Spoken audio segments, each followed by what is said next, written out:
हरियाणा की हर अपडेट के लिए बेल आइकन दबाएं और सब्सक्राइब करें STV हरियाणा न्यूज। नमस्कार, हरियाणा न्यूज देख रहे हैं आप और मैं हूं आपके साथ सोनिया सतानीता। देश के सामने इस वक्त कई बड़ी चुनौतियां हैं, जिनमें से एक है महिलाओं की सुरक्षा, यानी आधी आबादी की सुरक्षा। दिल्ली में हुए निर्भया कांड के बाद महिला सुरक्षा के लिए कई कानून बनाए गए, लेकिन महिला सुरक्षा पर ये सभी कानून बेअसर नजर आ रहे हैं।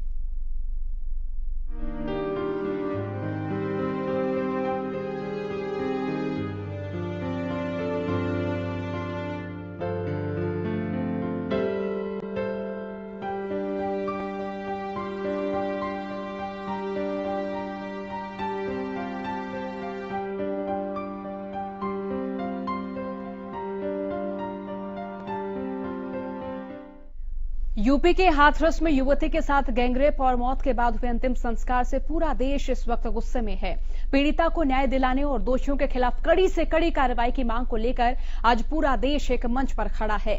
ये पहली बार नहीं है जब बेटी को न्याय दिलाने के लिए पूरा देश एकजुट हुआ हो। निर्भया कांड के दौरान भी पूरे देश से कुछ ऐसी ही तस्वीरें सामने आई थी, लेकिन वक्त के साथ वो एकजुटता भी कमजोर होती हुई नजर आई और बेटियों के खिलाफ अपराध बदस्तूर जारी रहे। एक रिपोर्ट देखिए।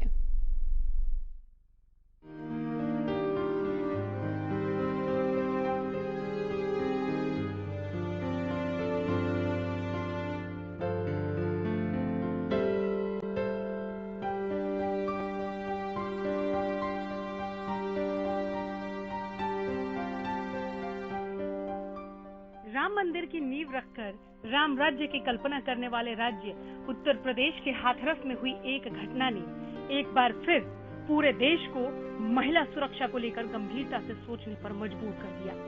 देश की राष्ट्रीय राजधानी से करीब 200 किलोमीटर दूर यूपी के हाथरस जिले में एक गांव में 14 सितंबर को 4 आरोपियों ने एक युवती के साथ न सिर्फ गैंगरेप किया, बल्कि उसके शरीर के साथ बर्बरता की सारी हदें पार कर दी। उसके जीभ को छलनी कर दिया गया। रीढ़ में गंभीर चोट की वजह से वो लकवाग्रस्त हो गई। पहले उसका इलाज अलीगढ़ में चला, लेकिन फिर दिल्ली के सफदरजंग अस्पताल लाया गया, लेकिन उसकी जान नहीं बचाई जा सकी। इतना ही नहीं, जब हाथरस की निर्भया की चिता जल रही थी, तब पुलिस के कई अधिकारी साइड में खड़े होकर बातें कर रहे थे, ठहाके लगा रहे थे, जो कि दिखाता है कि यूपी पुलिस इस मामले को लेकर कितनी असंवेदनशील रही। एक और तो हाथरस के निर्भया का परिवार बिलख रहा था और इंसाफ की भीख मांग रहा था, तो दूसरी ओर प्रदेश की पुलिस इस तरह गप्पे लड़ा रही थी। अभी हाथरस की घटना शांत भी नहीं हो पाई थी कि फरीदाबाद में 7 साल की मासूम के साथ दुष्कर्म की घटना सामने आई। बताया जा रहा है कि बच्ची की हालत नाजुक है, जिसे इलाज के लिए दिल्ली के सफदरजंग अस्पताल रेफर किया गया। उत्तर प्रदेश के हाथरस में दलित युवती के साथ हुई दरिंदगी की पूरा देश निंदा कर रहा है। देश में गुस्सा है और युवती की मौत पर दुख जताया जा रहा है। पीड़िता के लिए न्याय और दोषियों के खिलाफ कड़ी से कड़ी कार्रवाई की मांग की जा रही है। हरियाणा में भी कई जगहों पर हाथरस गैंगरेप पीड़िता को श्रद्धांजलि देते हुए कैंडल मार्च किया गया। इन सबके बीच अब एक बार फिर सबको दिल्ली का निर्भया कांड याद आने लगा है, जिस घटना के बाद महिला सुरक्षा के लिए कई नियमों में बदलाव किए गए। उम्मीद थी कि इन तमाम कोशिशों से महिलाओं के खिलाफ होने वाले अपराध पर लगाम लग जाएगी, लेकिन आज भी देश की आधी आबादी की सुरक्षा एक बड़ी चुनौती है। Bureau report, Haryana news.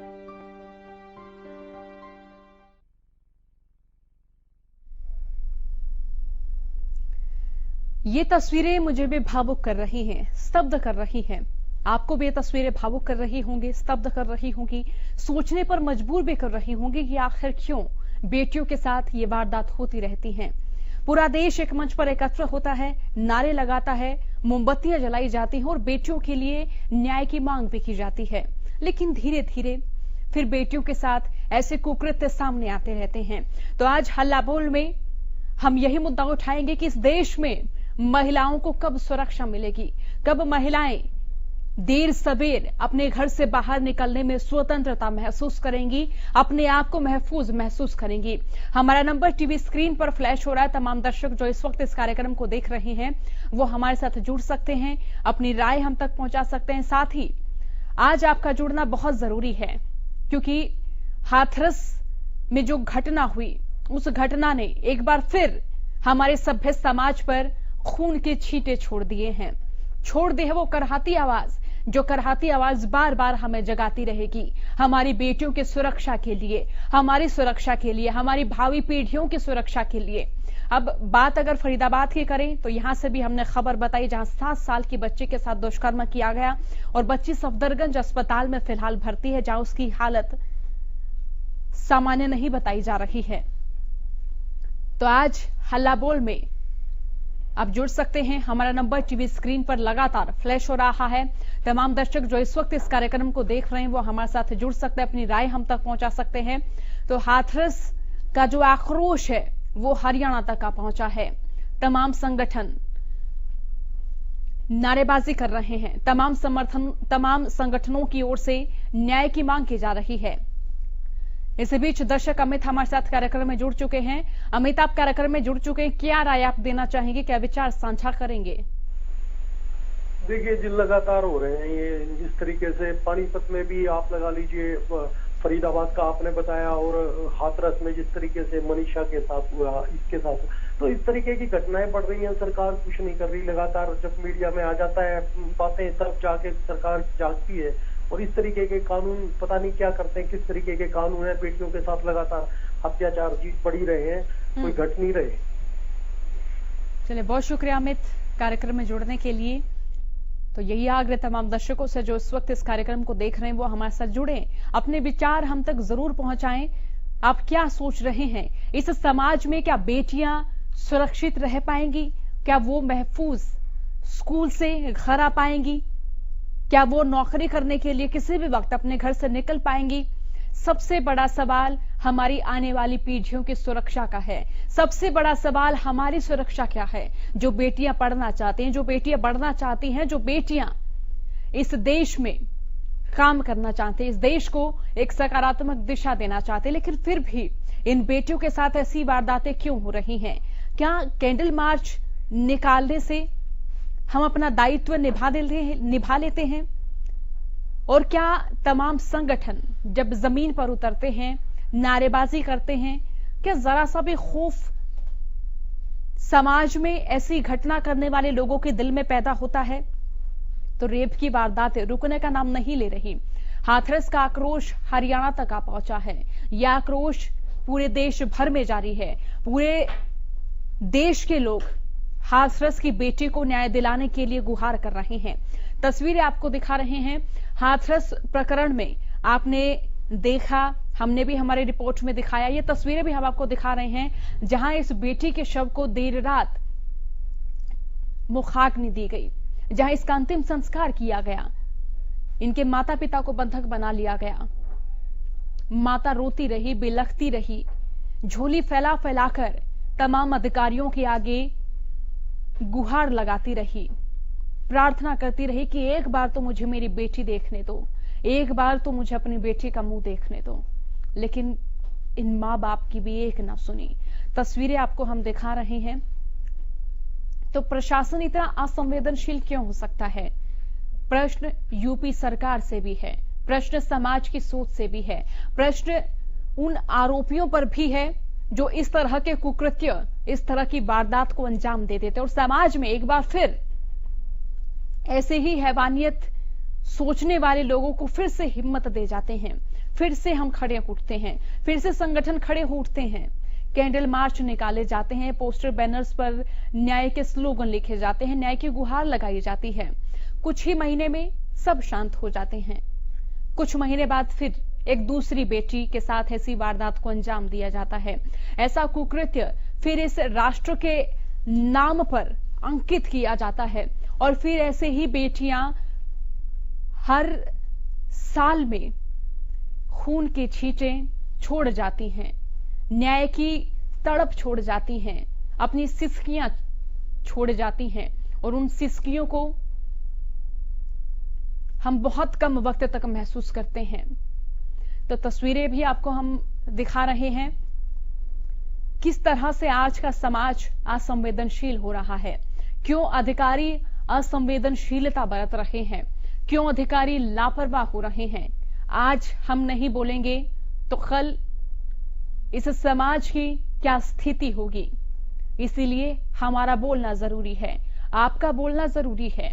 आप हमें फोन कर सकते हैं, अपनी राय हम तक पहुंचा सकते हैं। किस तरह से समाज की सोच को बदला जाए, किस तरह से इस समाज में तमाम बेटियों को महफूज महसूस कराया जाए। राम राज्य, वो राम नगरी जहां पर भगवान राम ने जन्म लिया, जहां पर मानव मूल्यों के निर्माण के लिए एक इतिहास रचा गया, जहां पर वो ग्रंथ लिखा गया, जिस ग्रंथ की बातें हम आज तक हमारे जीवन में अमल में लाते हैं। रामायण लिखी गई, श्री राम का जन्म अयोध्या में हुआ, राम राज्य, राम मंदिर बनाने की बात की, लेकिन उसी राज्य से इस तरह के विभिन्न घटनाएं सामने आ रही हैं।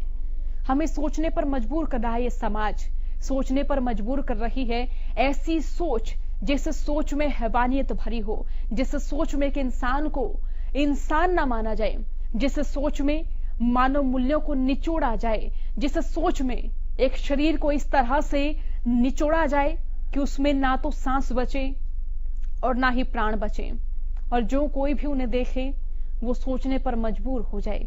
वो सोचे कि क्या यही राम राज्य है, क्या यही आज का भारत है, क्या यही शिक्षित भारत है, क्या यही नया भारत है। सवाल कई सारे हैं जो हम लगातार पूछ रहे हैं। आपका जरूरी है इस कार्यक्रम में जुड़ना, आपकी राय हमारे लिए बहुत महत्वपूर्ण है, क्योंकि आप तमाम दर्शक इस समाज का अभिन्न अंग हैं, इस समाज का हिस्सा हैं। हर व्यक्ति इस समाज के लिए अपनी जिम्मेदारी तय करे, हर व्यक्ति इस समाज में सुरक्षा भाव पैदा करे, इस समाज में चलने वाली हर बेटी को सुरक्षित महसूस कराना बेहद जरूरी है। बिहार से राम सिंह हमारे साथ कार्यक्रम में जुड़ चुके हैं। राम सिंह, आप कार्यक्रम में जुड़ चुके हैं, क्या राय आप देना चाहेंगे? सबसे पहले तो मैं ये कहना चाहूंगा, जिस तरह से जघन्य अपराध है ये हम सभी के लिए बहुत कह सकते हैं दर्दनाक है। जिस तरह से ये हाथरस की घटना, उसके बाद कल बलरामपुर में जिस तरह से ये घटना घटी है, पहले लड़की के साथ रेप किया जाता है, उसके बाद उसके गर्दन और शरीर के पार्ट को तोड़ दिया जाता है। ये बहुत ज्यादा कह सकते हैं अपराध बढ़ गए हैं, यूपी में ही नहीं पूरे देश में कह सकते हैं। और ये जो बात होती है कि जात पात, इससे निकल के लोगों को निकलना चाहिए। और कहीं ना कहीं महिलाओं के प्रति जो भी हम कहते हैं, हमारे देश में नारा दिया जाता है बेटी बचाओ बेटी पढ़ाओ, और लोग कहते हैं, सरकार कहती है बेटियों को आगे बढ़ना चाहिए, लेकिन ये कहीं ना कहीं पीछे होते जा रहा है। अब ऐसा लगता ही नहीं है कि हम स्वतंत्र भारत में रह रहे हैं। लग रहा है कि इससे पहले तो लग रहा था जो पुराना जो चल रहा था वही ऐसा है, जो मन अपराधियों जिससे मन जो भी कर सकते थे, लेकिन अब ऐसा नहीं होना चाहिए। कानून को, सरकार को कुछ कड़ी इस पे कह सकते हैं कड़ा इस पे फैसला लेना चाहिए, दोषियों पे कड़ी से कड़ी सजाए और फांसी देनी चाहिए। बहुत शुक्रिया राम सिंह कार्यक्रम में जुड़ने के लिए। कितनी और निर्भया जन्मेंगी इस देश में, कितनी और निर्भया अखबारों में निकलेंगी, कितनी और निर्भया की खबरें हमें बतानी पड़ेंगी। कब रुकेंगी ये खबरें, कब रुकेंगे ये कुकृत्य, कब ये समाज महिलाओं के लिए संवेदनशील होगा, महिलाओं को लेकर इस समाज की मानसिकता कब बदलेगी। सवाल बहुत सारे हैं। ये सवाल, ये तस्वीरें हर किसी को भावुक तो जरूर कर रही हैं। ये सवाल हर किसी के जहन में जरूर होंगे, हर किसी के भीतर को जरूर ये सवाल टटोलते होंगे, लेकिन क्या इन सवालों का उत्तर हम अपने आसपास ढूंढ पाते हैं? क्या हम अपनी व्यक्तिगत जिम्मेदारी तय नहीं कर सकते? क्या हम हर अकेली चलती बेटी को सुरक्षित माहौल, सुरक्षित वातावरण नहीं दे सकते? तमाम संगठन जब भी कोई ऐसी विभत्स घटना होती है, तब भी कोई ऐसा कुकृत्य होता है, सड़कों पर नजर आते हैं। बाद एक बार फिर आप सभी का हल्ला बोल में स्वागत है। तस्वीरें हम दिखा रहे हैं, बात कर रहे हैं हम महिला सुरक्षा की। जनता से हम जानने की कोशिश कर रहे हैं कि उनका इस तरह जो वारदातें हो रही हैं, इनके प्रति क्या सोचना है, क्या कहना है। क्या समाज की मानसिकता बदल पाएगी? क्या समाज में जो इस तरह की विभिन्न घटनाओं को अंजाम देकर खौफ पैदा करते हैं, डर पैदा करते हैं, क्या वो सोच पाएंगे कि जो जघन्य अपराध उन्होंने किया है, उस अपराध के चलते न जाने कितनी बहन बेटियां, न जाने कितनी महिलाओं को इस देश में बाहर निकलने पर दिक्कत हो रही होगी, न जाने कितनी बेटियां डर कर, सहम कर, मायूस होकर अपने सपने तोड़ देती हैं। ये तस्वीरें आपको हम दिखा रहे हैं। इन तस्वीरों में हाथरस कांड की तस्वीरें हैं। ये इन तस्वीरों में आप देख रहे हैं जहां एक बेटी की मां, जिस बेटी के साथ रेप की वारदात को अंजाम दिया जाता है और फिर उसकी कमर तोड़ दी जाती है, टांग तोड़ दी जाती है और वो अपनी जिंदगी की आखिरी लड़ाई लड़ते लड़ते हमें अलविदा कह जाती है। फिर देर रात उस बच्ची का शव परिजनों को बिना दिखाए जला दिया जाता है। उस बेटी के लिए न्याय की गुहार पूरा देश लगा रहा है। पूरा देश इस बेटी के आरोपियों को फांसी की सजा दिलवाने की मांग कर रहा है। लेकिन एक मां जो चीखी, जो चिल्लाई, जिसने उस बेटी को बचपन से पाला पोसा, चलना सिखाया, पढ़ना सिखाया, हजार सपने सजाए, उन हजार सपनों में उस बेटी की भी कितनी सारी आकांक्षाएं थी।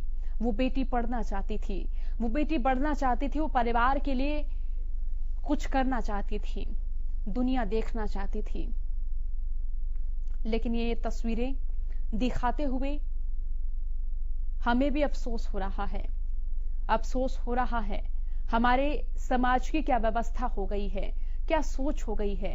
ये तस्वीर आप देख रहे हैं, एक मां रो रही है, बिलख रही है, तड़प रही है। अपनी बेटी को आखिरी बार देखने के लिए प्रशासन के अधिकारियों से गुहार लगाई, लेकिन अधिकारियों ने उन मां को, उनकी बेटी को देखने न दिया और देर रात उस बेटी का अंतिम संस्कार कर दिया। ये तस्वीरें आप देखिए, किस तरह से एक मां रो रही है, जमीन पर सर पटक रही है। अधिकारियों के साथ ये देखिए किस तरह से ग्रामीण लोग भी उनकी बेटी के न्याय की मांग कर रहे हैं। ये पुलिसकर्मी यहां पर नजर आ रहे हैं। पुलिसकर्मियों की ओर से भी किस तरह से लापरवाही यहां पर बरती गई। ग्रामीणों को धमकाया गया, ग्रामीणों ने लाख गुहार की, ग्रामीणों ने प्रार्थनाएं की कि उन्हें उनकी बेटी का चेहरा दिखाया जाए, उनकी बेटी का चेहरा देखने दिया जाए। लेकिन इस बेटी के अंतिम संस्कार के वक्त इनके परिवारजनों को भी बंद कर दिया गया। हरियाणा की बात करें तो फरीदाबाद में 7 साल की बेटी के साथ भी दुष्कर्म की वारदात को अंजाम दिया गया। अब महिलाओं की सुरक्षा की बात के लिए कितना चीखा जाए, कितना चिल्लाया जाए, कितनी मोमबत्तियां जलाई जाएं, किस तरह से अपनी बेटियों को सिखाया जाए कि समाज में आगे बढ़ना है तो अपनी सुरक्षा तुम्हें खुद करनी होगी।